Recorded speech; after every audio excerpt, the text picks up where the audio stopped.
Hey guys, what is up? I am Music Guy 360 here, and I'll be bringing you deck profile for my Revenger deck. This deck is based off the trial deck because I just got that and I wanted to modify a bit. So anyway, let's get this started. This deck can be an offensive deck, but I wanted to make it so that if it's late game, you still have enough defense.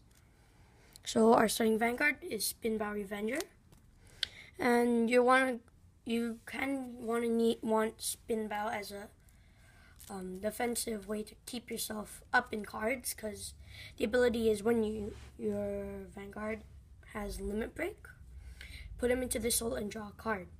So that means that late game you could draw one card, and maybe that could be a good draw or something. Could be maybe 10,000 point shield or something, but hopefully it's like that. So next up we have the trigger lineup.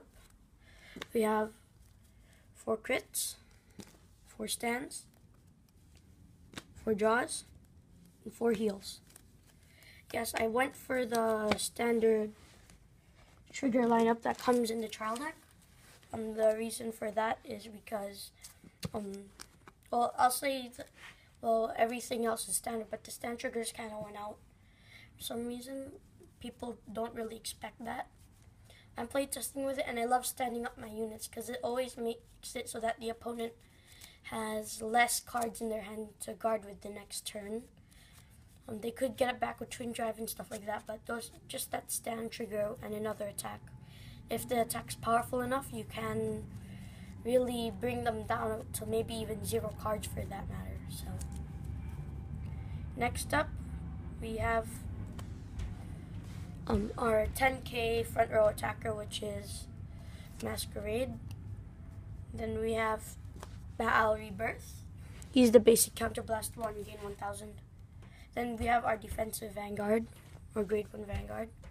Our 8k vanilla Black Sage Charon. Last but not least, we have Brandbow Revenger. I run 4 Masquerades, 4 Baal Rebirth, 4 Charon, but only 2 Brandbow Revenger. The reason for that is when I first got the deck, I got some extras just in case, but I realized that I don't really want to overload my deck with grade 1s. So, but those guys are just in case of emergency, because it is possible that you can have less opponents than your rear guards and still get a 21 point lane with this card. I did the math, and if you put these cards together, you will do pretty well. You just those two together, and you have less rear guards. 21,000 off the bat. That's 21,000 attack right there. And if you save it for last, that could be really devastating, especially if you give it a trigger. Anyway, so next up, this is a Revenger deck. So you do run your 2 Blaster Dark Revengers. We use these guys to get rid of those pesky little 10k intercepts. So all you have to do is counterblast 2 and you'll get them out of your sight. And then we have our pesky 10k intercept. I know I said that they're pesky, but still, they're fun to use if you're using them. Your opponent has them, you might want to get rid of them as fast as you can, because this is almost like another 10k shield in your hand if they don't notice the ability. So, and then we run 4 of our 10k vanilla or defensive Vanguard on Darkness Revenger Rugos. Rugos is a very good card for that, because just making it 10,000 for grade 2 is pretty good, because the opponent's at 9,000, they have to waste another card to support their Vanguard or your guard just to attack your Vanguard. And if you have like no rear guards, they have no choice but to not attack. So you do have a chance of being set for victory. Next up, Jackabow Revenger. Yes, I'm actually playtesting with this guy because I need to know if it would work.